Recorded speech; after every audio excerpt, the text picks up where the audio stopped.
Welcome back, wonderful people. Things are getting really interesting in the last couple of days in Verdansk, and in today's video we are going to make a short analysis what have we seen so far and what can we expect in the future. So stay tuned for further details. So what actually happened yesterday is that the mysterious TV on the web page, Activision web page, pawn takes pawn, started to work, and basically we could play the first tape. And as you can see in the background of this video on your screens, there is we got a set of, I would say, a historical documentary that's more related to the 1961 and 1962. So basically all the major events in that year were covered by this small documentary, I would say, and it's actually very interesting and it's very educational. So developers are doing a really good job, and it all makes sense now when they sent us a message, know your history.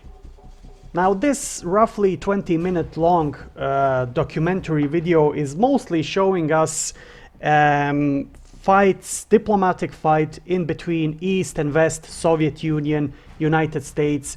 Then you have Cuba, you have Fidel Castro, John F. Kennedy, you have Nikita Khrushchev of the Soviet Union. So it's, as I said, very interesting and very educational, and it makes perfect sense in revealing the Call of Duty 2020, which is going to be called Call of Duty Black Ops Cold War.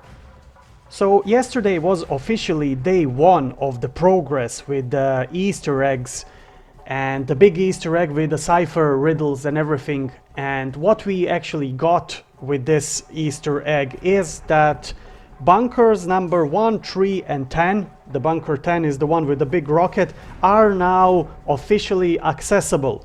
Basically what's happening is that they have the keypads and you can enter the codes. So far we don't know the code.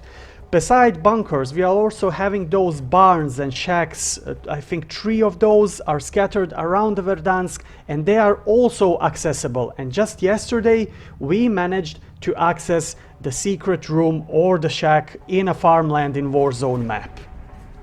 And there we basically got the first piece of puzzle, or I would say first piece of this gigantic cipher riddle that we need to solve. But a little bit of disappointment is that most of us have already spoiled this whole thing, because we managed to glitch inside these objects and see those cipher codes. So let's say that the community is making a slight progress in getting the final resolution of the whole big mystery, but the scale of this riddle is so big that it's definitely not going to be resolved in a matter of day and two. It will take weeks and maybe a month until we get the result for this. Also, the big thing about this type of Easter egg is going to be a staged Easter egg, I would say.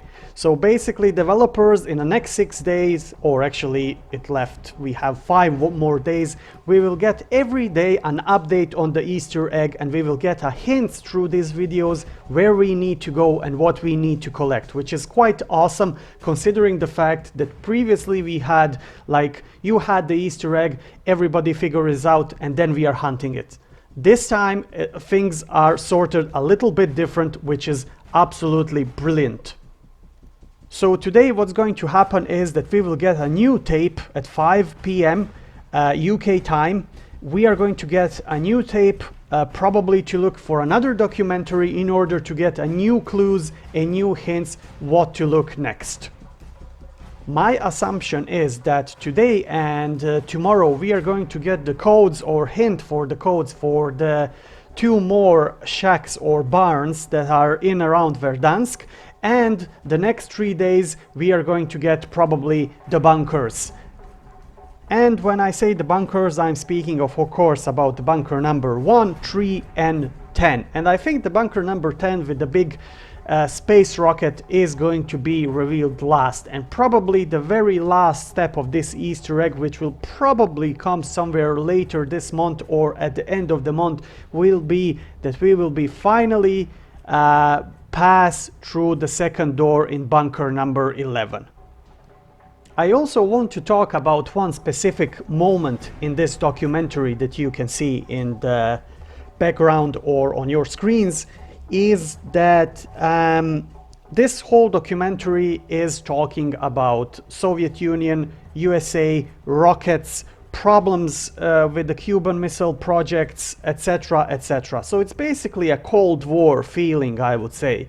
And all of a sudden, now you can also check this for yourself, all of a sudden somewhere at the end of the video, maybe let's say a minute before the end, all of a sudden we have the, let's say, 10 seconds narrative of the inauguration of Abraham Lincoln.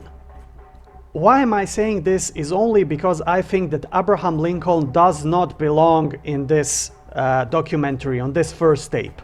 So my prediction is that developers are trying to say something to us. Now, the narrative for the Abraham Lincoln part in this documentary is packed with numbers. So the narrator is telling us numbers, years, etc. I haven't tried to make any code of those numbers, but it's very interesting because that event of Abraham Lincoln's inauguration does not fit into the atmosphere of Cold War. So if I used to be a developer of this game, I would put that there only if I wanted to say something.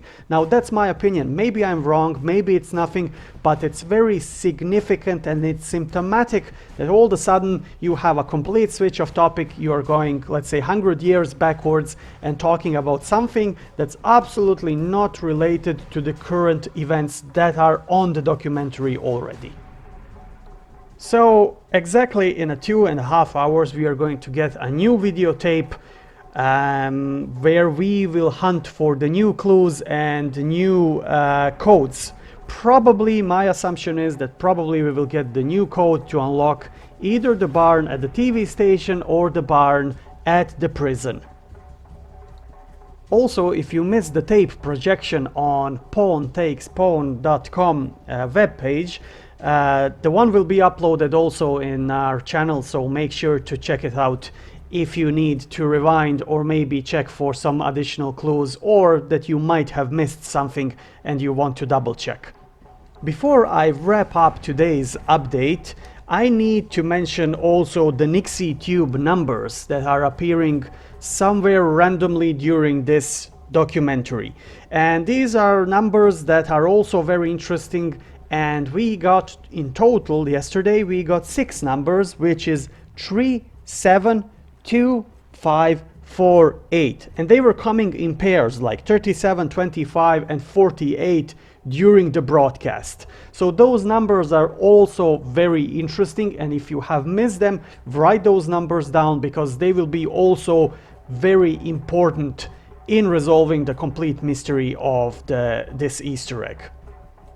Why am I saying that the NixieTube's numbers that are randomly appearing in the documentary is important? Is because we already have a complete NixieTube cipher, a riddle. And we have it in the papers that were obtained by glitching into the bunkers 1, 3, 10 and in the shacks and barns. So those numbers are also very important because probably they will be related to the final solution of the NixieTube riddle. At the end of this video, my fellow Verdansk citizens, I really need to thank you for your kind support and engagement on our videos. I mean, we are doing absolutely fine. Our videos are getting so much needed attention, and the number of subscribers are increasing every day by 50 and 60 subscribers, which is absolutely amazing. So guys, one big thank you, and I really appreciate your contribution in trying to resolve this big mystery that's encircling Verdansk and Warzone itself. So that would be my short report on what we got so far with the Easter egg, and I would really like to hear your opinion, so please feel free to leave your comments and your thoughts in a comment section below. And if you haven't subscribed to the channel, make sure to do so, because that's the only way we can guarantee you even better Call of Duty content. Until next time, I wish you all the best and stay frosty.